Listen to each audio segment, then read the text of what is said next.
The higher you go up, the more skilled everybody is, which means that you need to change to either adapt and improve or become the best at that position. And that'll be evident if you can be that guy or not. If you were a hockey player, you have some harsh realities you need to understand.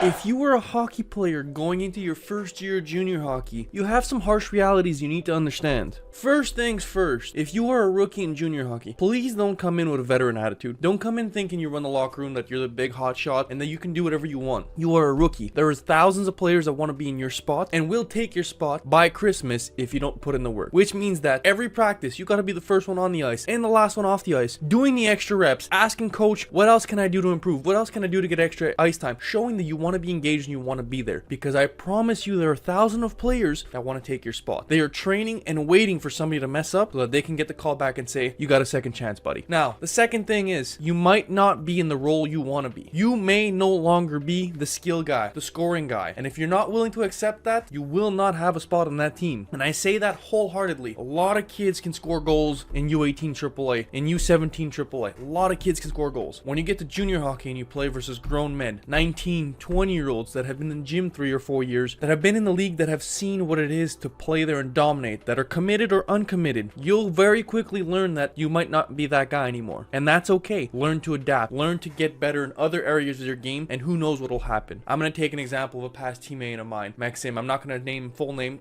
When we got to camp at 17, he was cut. He was one of the first round cuts. He asked coach, I understand that I'm cut. Can I just please stay for the ice time? I'd like to continue to practice with you guys and improve with this speed, and just so that I can go down, do well, and I'll be ready for next year. Coach said, yeah, he stayed for the entire tryouts. During that tryout, he realized that he was no longer going to be the skill guy who could score 2-3 goals a night. Now, he was going to be the guy that had to win the battles in the corner, that needed to be the first back checker, blocking shots, making those big hits, so that he can help the team out in another way. Come in the tryouts, we decided to keep him. He made that team, and by Christmas, he was a third line center. Think about it. He went from being cut by Christmas, being a third line center, playing 15, 16 minutes a game. That is a huge improvement, because he understood that he had to adapt with the game, that what he used to do when he was a kid might not work now. And there's hundreds and hundreds of players that are like that. The higher you go up, the more skilled everybody is, which means that you need to change to either adapt and improve or become the best at that position. And that'll be evident if you can be that guy or not. It'll be very evident. All right, the funnel goes like this. Down here, everybody can shoot a puck, everybody can stick handle, everybody can make a pass. However, not everybody is fit to handle that pressure, to handle that adaptation, and to handle the stress and work ethic and determination you need to continue moving forward. Now, the third and last thing, please keep this in mind when you're entering junior hockey.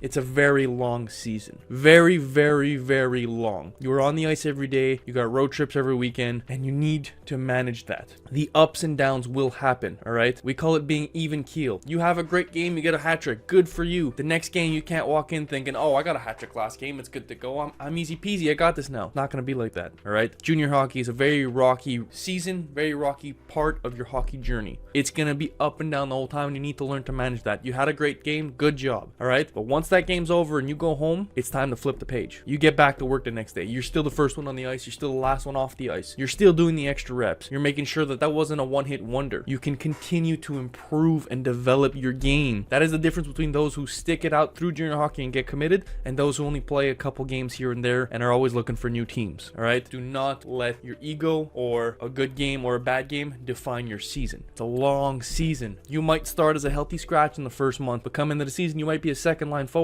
You might be a top 2D. You might be a starting goalie. Who knows? It's way too early to predict it, and it's impossible to predict what will happen. Take it day by day, continue to work hard, continue to improve, and you might get everything you've ever wanted. You might be the best guy on your junior team. You might get a commitment. Who knows? You might even get drafted. All right? One day at a time. Enjoy every second you get on that ice.